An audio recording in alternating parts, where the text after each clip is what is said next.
जब मैं रात को सो जाती तो मुझे लगता कि मानो मेरे कपड़े कोई उतारने की कोशिश कर रहा है।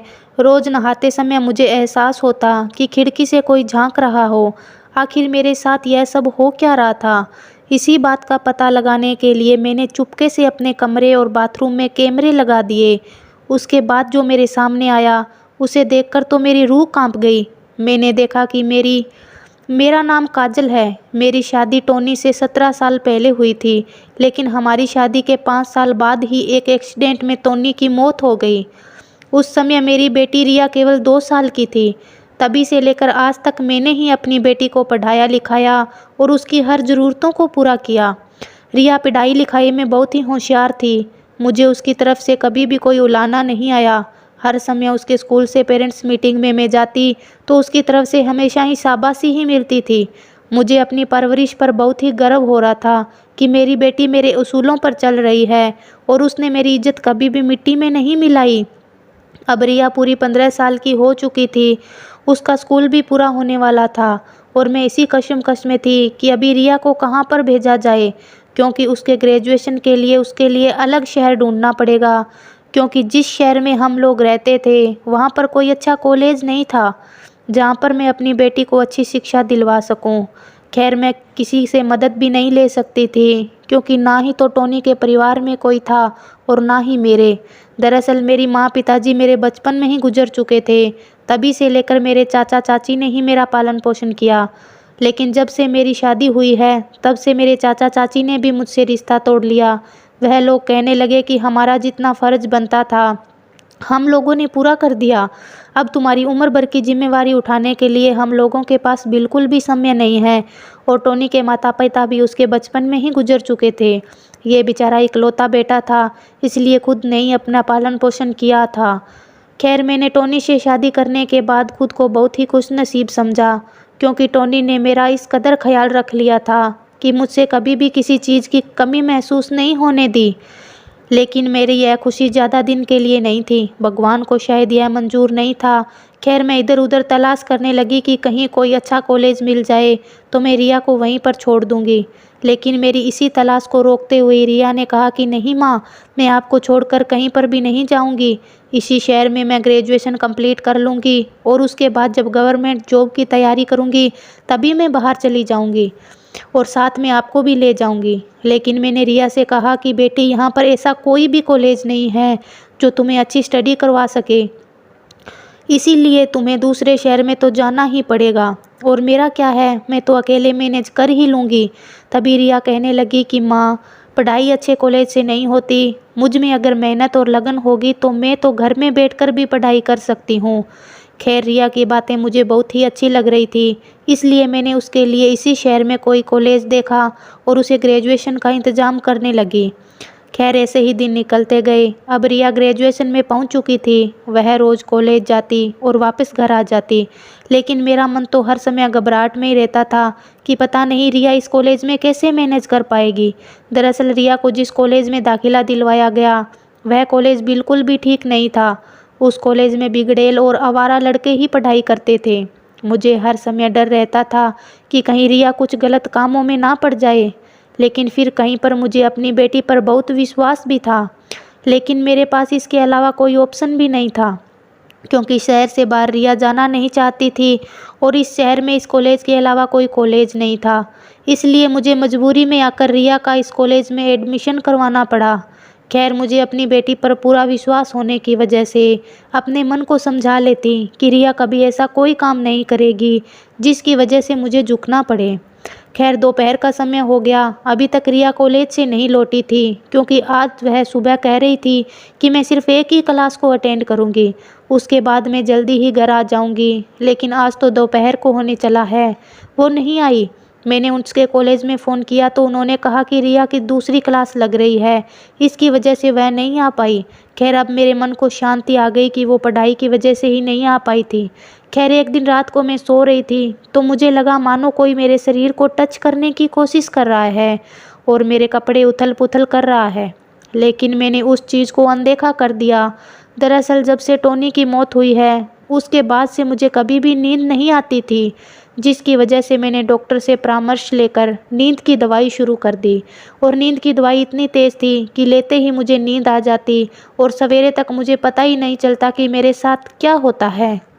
शायद इसी वजह से मैं अपनी आंखें नहीं खोल पाती, लेकिन मुझे महसूस ज़रूर होता कि मेरे साथ कुछ ना कुछ हो रहा है। सवेरे उठकर देखती तो मेरे कपड़े भी उथल-पुथल होते थे, मानो मेरे शरीर के साथ कोई हलचल की गई है। लेकिन मैं उन चीज़ को अनदेखा कर देती, क्योंकि मेरे घर में मेरी बेटी रिया और मेरे अलावा कोई नहीं था, और दरवाजे खिड़कियां इस कदर बंद कर दी गई होती थी कि घर में कोई कितनी भी कोशिश कर ले नहीं घुस पाता। इसलिए मैंने इस बात को हमेशा ही अनदेखा किया और अपना वहम समझने लगी। दरअसल मेरी शादी बहुत ही छोटी उम्र में टोनी से कर दी गई थी, और मुझे हमेशा से ही अपने शरीर का ख्याल रखने का पूरा शौक था। इसी वजह से मैं जिम और अपने खाने पीने का इस कदर ध्यान रखती थी कि मानो मुझसे सुंदर कोई लगे ही ना, और हमेशा सबसे सुंदर दिखने के लिए मैं हर प्रयास करती थी, और अपनी इन मेहनतों की वजह से मैं अपने पूरे शरीर को मेंटेन किए हुए थी। मुझे देखकर कभी भी नहीं लगता था कि मैं एक विधवा हूँ, लेकिन जब से टोनी की मौत हुई है, उसके बाद से मैंने अपना साज श्रृंगार छोड़ दिया। लेकिन अपनी बॉडी और गोरे रंग की वजह से आज भी मैं खूबसूरत लगती थी, और शायद यही वजह थी कि टोनी के जाने के बाद मेरे पास शादी के बहुत से रिश्ते आए और मुझे अपनी बेटी के साथ ही स्वीकार करने की बात रखी गई। लेकिन मैं अपनी बेटी के भविष्य को बिगाड़ना नहीं चाहती थी, क्योंकि मैं नहीं चाहती थी कि अपनी बेटी को कोई दूसरा पिता मिले और मैं उसकी ज़रूरतों के लिए अपनी बेटी को नर्क में धकेल दूं। मुझे यह बिल्कुल भी मंजूर नहीं था कि कोई भी मेरी बेटी को उस नज़र से देखे और सौतेलापन का एहसास करवाए, क्योंकि ऐसा कोई इंसान नहीं होता जो दूसरे की बेटी को अपनी बेटी की तरह ही एक्सेप्ट करे। कहीं ना कहीं तो कोई रंजिश रह ही जाती है। मैं इसी बात को ध्यान में रखते हुए अपनी बेटी की ज़िंदगी अकेले गुजारने के लिए तैयार हो गई, क्योंकि मुझे अपनी बेटी रिया का भविष्य सुधारना था। खैर, मेरी यही कोशिश भी सफल रही और रिया बड़ी होती जा रही थी, और वह भी मेरी तरह अच्छे रास्ते पर चलते हुए अच्छी पढ़ाई कर रही थी, और मुझे पूरा विश्वास था कि वह एक ना एक दिन मेरा और अपना नाम जरूर रोशन करेगी। लेकिन कुछ दिनों से मेरे साथ जो हरकतें हो रही थी, उसके बाद से तो मेरा मन बहुत बेचैन रहने लगा। शुरू शुरू में तो मुझे वह वहम लगा, लेकिन अब यह मेरा वहम नहीं था, क्योंकि हर रोज़ एक ही बात होना भला कौन सा वहम होता है। यूं रात को सोते ही मेरे कपड़ों को उतारने जैसा एहसास होना, और मेरे शरीर को ऐसे मानो कोई छू रहा हो। भले ही मैं नींद में हूँ, लेकिन इतनी भी बेवकूफ़ नहीं कि मुझे कुछ समझ में नहीं आए। फिर मेरे मन में आया कि मैं पता लगाऊं कि लगाऊं कैसे। मुझे तो कुछ समझ में नहीं आ रहा था, और मैं बिना नींद की दवाई खाए सो भी नहीं सकती थी, क्योंकि जिस दिन से मैं नींद की गोली नहीं खाती, उस दिन नींद की प्रॉब्लम तो होती ही, साथ ही उसने मेरा पूरा शरीर दुखने लगता। मुझे चक्कर जैसे आने लगते और उल्टियाँ शुरू हो जाती। मैं अपने शरीर को बिल्कुल भी ना संभाल पाती, इसलिए मुझे सोने से पहले वह गोली लेनी ही होती थी। और वह गोली लेने के बाद तो मेरे साथ क्या होता था, इसका मुझे ज़रा भी नहीं चलता, और सवेरे उठकर देखती तो यह सब हुआ मिलता। मेरी 15 साल की बेटी मेरे पास ही सोती थी। दरअसल उसे अकेले सोने में बहुत ही डर लगता था। मैं उसे बहुत बार कहती कि अब तुम बड़ी हो गई हो और पढ़ाई भी करती हो, इसलिए अलग सो जाया करो, लेकिन वो कहती कि नहीं माँ, मुझे आपके बगैर नींद नहीं आती। खैर, वो मेरे पास ही सोने लगी। देर रात तक पढ़ाई करने के बाद वह मेरे साथ मेरे ही बेड पर सो जाती। ऐसे ही दिन निकलते गए। अब तो वह हरकत बढ़ने लगी। मुझे एक और चीज़ का एहसास होने लगा, और वह थी नहाते वक्त मेरे मानो बाथरूम में कोई मुझे देख रहा हो, और बाथरूम की खिड़की से ऐसे लग रहा था मानो कोई मेरी तस्वीर ले रहा हो, या छुपकर मेरे पूरे शरीर को देखने की कोशिश कर रहा हो। अब तो मुझे पूरा यकीन हो गया। एक दिन मैं नहा रही थी तो मुझे एहसास हुआ कि खिड़की से कोई मेरी तरफ देख रहा है, तो मैंने झट से अपने कपड़े पहने और बाथरूम से बाहर आकर देखा, लेकिन वहाँ पर कोई नहीं था। बेड पर बैठी मेरी बेटी रिया पढ़ाई कर रही थी। मैंने रिया से पूछा कि क्या यहाँ कोई आया था? तभी वह कहने लगी कि नहीं माँ, कोई भी नहीं आया था। मुझे तो कुछ भी समझ में नहीं आ रहा था कि यह सब क्या हो रहा है।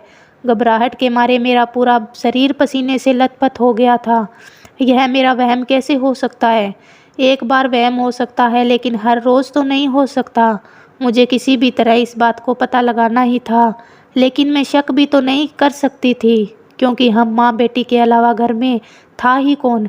फिर एक रोज़ मुझे बैठे हुए ख्याल आया कि कोई इंसान तो नहीं हो सकता कहीं इस घर पर किसी बुरी आत्मा का तो साया नहीं, जिसकी वजह से मुझे ऐसे अजीबोगरीब हरकत का सामना करना पड़ता है। क्योंकि मैं शुरू से ही एक अंधविश्वासी ही थी। मुझे यह पता था कि अंधविश्वास करना सही नहीं है, लेकिन मेरी मानसिक स्थिति इस कदर अंधविश्वास में गिर चुकी थी कि मुझे हर भूत प्रेत की छोटी बड़ी बातों पर विश्वास हो जाता था। शायद यही बात अब मेरे मन में आ चुकी थी कि हो ना हो इस घर पर कोई काला साया जरूर है, जिसकी वजह से मेरे साथ ऐसी हरकतें होती हैं। और मेरा यह ख्याल भी बिल्कुल सही था। मेरी बेटी और मेरे अलावा इस घर में कोई रहता भी नहीं था। रहना तो दूर, घर पर कोई आता भी नहीं था। और हमारा इस कदर घर बना हुआ था कि चारों तरफ से दरवाजे बंद होने के बाद हम लोगों की बिना परमिशन कोई घर में घुस ही नहीं सकता था। इसलिए इसे काला साया समझते मुझे ज़्यादा समय नहीं लगा। एक दिन मेरे मन में आया कि कहीं मेरे जैसी हरकतें रिया के साथ तो नहीं हो रही हैं। तभी मैंने बातों ही बातों में रिया से पूछा कि बेटे, कभी तुम्हें रात में कुछ हलचल सी लगती है, मानो तुम्हारे शरीर के साथ कोई छुअन कर रहा हो। तभी मेरी बेटी ने कहा, माँ ऐसी बातें क्यों कर रही हो, ऐसा भला कैसे हो सकता है, मेरे से ऐसा कुछ भी नहीं होता है। अब मेरे मन को शांति आ गई कि शुक्र है मेरी बेटी रिया इन सब से बची हुई है। लेकिन मुझे अपने बारे में भी तो डर लग रहा था कि पता नहीं क्या होगा। मैं जब भी यह बात सोचती तो मेरे रोंगटे खड़े हो जाते। आखिर मैं यह बात किससे शेयर कर सकती थी? मेरा था ही कौन जिससे मैं अपनी समस्या के बारे में बता सकूं। खैर, अपने अंधविश्वास के चलते मैंने एक बाबा जी के पास जाना जरूरी समझा और उनके आश्रम में चली गई। वह प्रेतों का निवारण करने के लिए झाड़ फूंक करते थे। मैं उनके पास जा खड़ी हुई और अपनी सारी परेशानी उनको बताते हुए मुसीबतों का इलाज पूछने लगी। तभी बाबा जी कहने लगे कि तुम्हारे घर में किसी प्रेत आत्मा का साया है और तुम्हें इसका निवारण जल्द से जल्द करवाना होगा, वरना वह प्रेत आत्मा तुम्हारे शरीर को नोच खाएगी।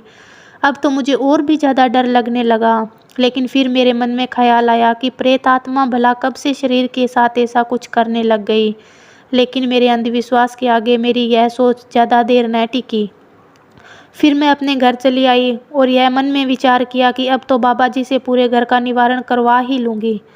दूसरे दिन बाबा जी घर पर आ गए और उन्होंने कुछ देर झाड़ फूंक किया और हवन वगैरह करते हुए पूरे घर का इलाज कर दिया और कहा कि आज के बाद ऐसा कुछ नहीं होगा, और मुझसे 10,000 रुपये ले चले गए। खैर, मुझे वह 10,000 मेरी समस्या से बड़े नहीं लगे। मुझे यह संतुष्टि हो चुकी थी कि इसके बाद अब मेरे साथ कुछ नहीं होगा, मैं चैन से रह पाऊंगी जैसे पहले रहती थी। खैर, यह सब कहाँ रुकने वाला था। आज रात फिर मेरे साथ वही हरकत शुरू हुई और नहाते समय भी सेम हरकत हुई। अब तो मुझे पूरा यकीन हो गया था कि यह कोई भूत प्रेत का नहीं है, ज़रूर कोई ना कोई माजरा है जिसका मुझे पता नहीं है। यह बहुत ही बड़ी समस्या है जिसे मैं बिल्कुल अनजान हूँ। अब तो मुझे मेरे अंधविश्वास पर भी शर्म आने लगी थी कि मैंने इन सब में पढ़कर पता नहीं क्या कर दिया। अब मेरे मन में सिर्फ यही चलता था कि किसी ना किसी तरह इस बात का पता लगाना ही पड़ेगा। फिर मेरे मन में ख्याल आया कि आज मैं बिना नींद की गोली खाए सो जाऊंगी और देखती हूँ कि मेरे साथ होता क्या है। रात का समय हुआ, मैं बिना नींद की दवाई खाकर सो गई, लेकिन पूरी रात निकल गई, मेरे साथ ऐसी कोई भी हरकत नहीं हुई जो हर रोज़ होती थी। अब मुझे कुछ भी समझ में नहीं आ रहा था। फिर मेरे को ख्याल आया कि शायद हो सकता है कि नींद की गोली लेने के बाद मैं गहरी नींद में चली जाती हूँ और सपने में यह सब होता होगा जिसको मैं हकीकत समझ लेती हूँ। लेकिन फिर सोचा कि सवेरे उठकर मेरे कपड़ों का झुलिया होता है, वह तो वहम नहीं हो सकता। तभी मेरे मन में फिर से ख्याल आया कि हो सकता है नींद में मैं खुद ही अपने कपड़ों को उथल पुथल कर लेती हूँ। अब मैं इसको ऐसे ही अनदेखा करने लगी। काफ़ी समय निकल चुका था। तभी मेरे मन में ख्याल आया कि क्यों ना मैं पूरे घर में कैमरे लगवा दूं और एक बार फिर कैमरे की नज़र से देख लूं कि कहीं यह मेरा वहम है या कुछ और ही हो रहा है जिससे मैं अनजान हूँ। मैंने यह बात अपनी बेटी रिया को भी नहीं बताई, क्योंकि पिछली बार भी भूत प्रेतों वाली बातें सुनकर वह पूरी तरह घबरा गई थी और वह हर रोज़ मुझसे पूछती थी कि आप ऐसे क्यों करती हो। मैं नहीं चाहती थी कि वह अपनी पढ़ाई में कोई बाधा लाए और इन सब बातों में पढ़कर वह अपने दिमाग को ख़राब करे। इसलिए मैंने उससे कुछ भी नहीं बताया और वह जब कॉलेज के लिए चली गई तो मैंने पीछे से कैमरे ले आई और पूरे घर में फिट करवा दिए। कैमरे इतने छोटे थे कि किसी को भी दिखाई ना दे, लेकिन मुझे तो पता था कि पूरे घर में कैमरे लगे हैं।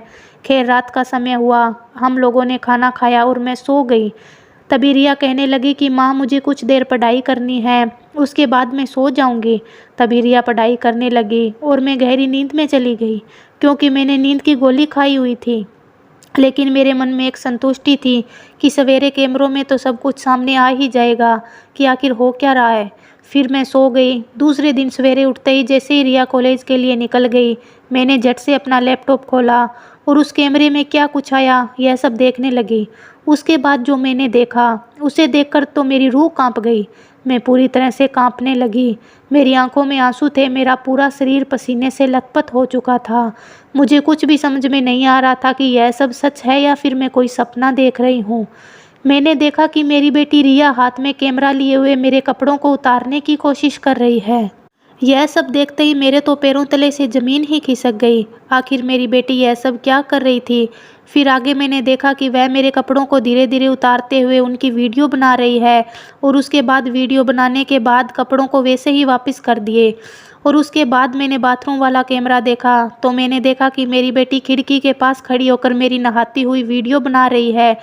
मुझे तो कुछ भी समझ में नहीं आ रहा था कि आखिर रिया यह सब कर क्यों रही है। मुझे विश्वास नहीं हो रहा था कि मेरी बेटी ऐसी हरकतें कैसे कर सकती है, और एक लड़की होकर अपनी माँ के साथ। मुझे तो शर्म आने लगी थी। अब तो रिया के लिए मेरे मन में इतनी नफरत भर गई थी कि मैं उसकी शक्ल देखना भी पसंद ना करूं। खैर, यह सब बंद करते हुए मैं रोने लग गई और टोनी को याद करते हुए सोचने लगी कि जिस बेटी को मैंने अच्छे संस्कार दिए, अच्छी परवरिश दी, उसी ने आज यह सब कर डाला। मुझे तो कुछ भी समझ में नहीं आ रहा था कि आखिर रिया के दिमाग में चल क्या रहा है, वह ऐसी गंदी हरकतें क्यों कर रही है। तभी मेरे मन में आया कि एक बार मुझे रिया से पता करना ही चाहिए कि वह यह सब कर क्या रही है। तभी मैं रिया का कॉलेज से आने का इंतज़ार करने लगी। जब शाम को रिया कॉलेज से आ गई तो उसके आने के बाद मैंने उसका हाथ पकड़ा और सीधा लैपटॉप के पास लेकर चली गई और कैमरा चालू कर दिया। उस रील को देखते ही रिया के तो मानो होश ही उड़ गए हो। उसकी आंखों में आंसू आ गए और वह कहने लगी कि मेरी कोई गलती नहीं है। वो बार बार यही बात दोहराए जा रही थी। मैंने रिया को खींचकर एक तमाचा दे मारा और बोला कि इसमें तुम्हारी गलती नहीं है तो किसकी है? और यह सब सामने दिखाने के बाद भी तुम अपनी गलती को स्वीकार नहीं कर रही हो। आखिर तुम्हारे दिमाग में चल क्या रहा था? तुम ऐसी गंदी हरकत करने पर क्यों उतर आई? मैंने रिया का हाथ पकड़ा और उसे बिस्तर पर पटक दिया और उस पर चिल्लाते हुए पूछने लगी कि मैंने तुम्हें पढ़ाया लिखाया, इस कदर अच्छी परवरिश दी, और तुमने यह नतीजा दिया। लेकिन रिया मेरे सामने हाथ जोड़े यही बात दोहरा रही थी कि इसमें मेरी कोई गलती नहीं है। लेकिन मैं कहाँ सुनने वाली थी। मैंने एक बार भी रिया की कोई बात नहीं सुनी और उसे बार बार कहे जा रही थी और डांटे जा रही थी। तभी रिया ने कहा कि मेरी एक बार बात तो सुन लीजिए। तभी मैंने कहा कि अब सुनना बाकी क्या रह गया है, और तुमने ऐसी हरकत की ही क्यों, और उस वीडियो का करती क्या थी जो मेरे बदन का हर रोज़ बनाती थी। तभी रिया कहने लगी कि मुझे माफ़ कर दो माँ, मुझसे बहुत बड़ी गलती हो गई। दरअसल यह सब मैं अपने दिल से ज़रा भी नहीं करना चाहती थी। मैं बहुत मजबूर थी, क्योंकि मेरी सबसे बड़ी गलती मुझे यह सब करने के लिए मजबूर कर दिया था। दरअसल मैं कॉलेज टाइम में एक लड़के से प्यार कर बैठी। मुझे ज़रा भी पता नहीं था कि वह लड़का इतना ख़राब है। उसकी बातों में न जाने मैं कब आ गई और अपने अच्छे बुरे की पहचान ना करते हुए उसके साथ टाइम बिताने लगी और उसकी केयर करने लगी। इसी बीच उस लड़के ने मुझे इतना ज़्यादा प्यार हो गया कि मैंने ज़रा भी नहीं सोचा कि अब जो मैं करने जा रही हूँ वह सही है या नहीं, और मैं उस लड़के के साथ उसके घर पर चली गई और उसके साथ संबंध में आ गई। कई बार संबंध बनने के बाद वह लड़का मुझे धोखा दे गया। मैंने तो ज़रा भी नहीं सोचा था कि मेरे साथ यह सब होगा, और उस लड़के ने मेरी क्लिप बना ली। उसके बाद वह क्लिप मुझे दिखाकर कहने लगा कि तुझे मेरा यह काम करना पड़ेगा, वरना मैं इसे वायरल कर दूँगा और तुझे और तेरी माँ को सब जगह बर्बाद कर दूँगा। मैं इसी डर से उसकी बातों में आ गई और उसकी सारी बातें मानने के लिए तैयार हो गई। तभी वह लड़का कहने लगा कि तुम्हें अपनी माँ का हर रात एक वीडियो बनाना है, और जब वह नहाए तो वीडियो बनाना है और वह मुझे भेजना है। मैं उसकी बातों को सुनकर सन्न रह गई। मैं ज़रा भी नहीं चाहती थी कि मैं उसकी बातों में आऊँ, क्योंकि वह लड़का कहने लगा कि मेरे बड़े भैया तुम्हारी माँ से बहुत प्यार करते हैं, और जब पापा की डेथ हुई थी तो उसके बड़े भैया जो उम्र में काफ़ी बड़े हैं वह आपके लिए रिश्ता भी लेकर आए थे, लेकिन आपने रिश्ता ठुकरा दिया था, जिसकी वजह से उसके बदले की यह भावना बना ली। और वह लड़का कहने लगा कि मुझे मेरे बड़े भैया के लिए यह सब करना है, इसलिए अगर तुम अपनी बेइज्जती करवाने से डरती हो तो अपनी माँ का वीडियो बनाकर मुझे हर रोज़ ला कर दोगे। तभी से मैं ऐसा करने लगी। जब आप नींद की दवाई लेकर सो जाती तो मैं आपके रात को कपड़े उतारने के बाद वीडियो बनाती, और जब आप नहाने के लिए चली जाती तो भी मैं आपका वीडियो बनाती और उसको सौंप देती। मुझे माफ़ कर दो, न जाने मैंने कितने बड़े बड़े पाप कर डाले। रिया की ऐसी बातें सुनकर मेरे तो पैरों तले से ज़मीन ही खिसक गई। मुझे अफसोस होने लगा कि मेरी बेटी पता नहीं इतने दिनों तक किन किन अत्याचारों को सहन कर रही थी, उसके अंदर क्या क्या बीत रही थी।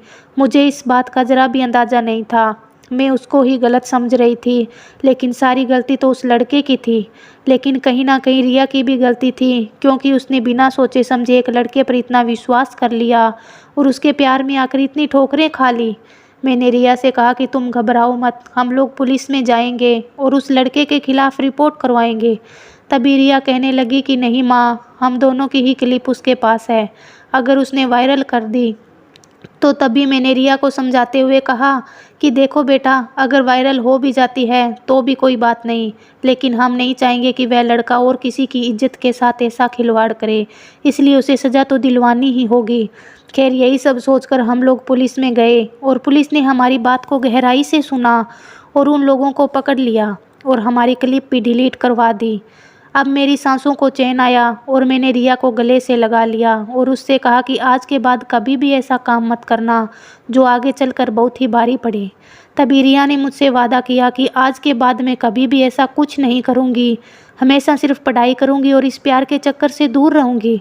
तभी मैंने रिया के सर पर हाथ रखते हुए कहा कि देखो बेटी, प्यार करना गुनाह नहीं है, लेकिन सही इंसान से ना हो तो यह बहुत बड़ी दिक्कत आन पड़ती है। इसलिए तुम अपने जीवन में हर फैसला 100 बार सोचकर ही लेना। अब हम दोनों माँ बेटियों के ही चेहरे पर मुस्कान आ चुकी थी, यही सोचकर कि आखिर में सब सही हो गया। दोस्तों, आपको यह कहानी कैसी लगी कमेंट में ज़रूर बताना, और अगर अच्छी लगी हो तो लाइक ज़रूर करना, और अगर चैनल को सब्सक्राइब नहीं किया है तो चैनल को सब्सक्राइब कर लेना और पास में ही घंटी के निशान को दबा देना। धन्यवाद। जब मैं रात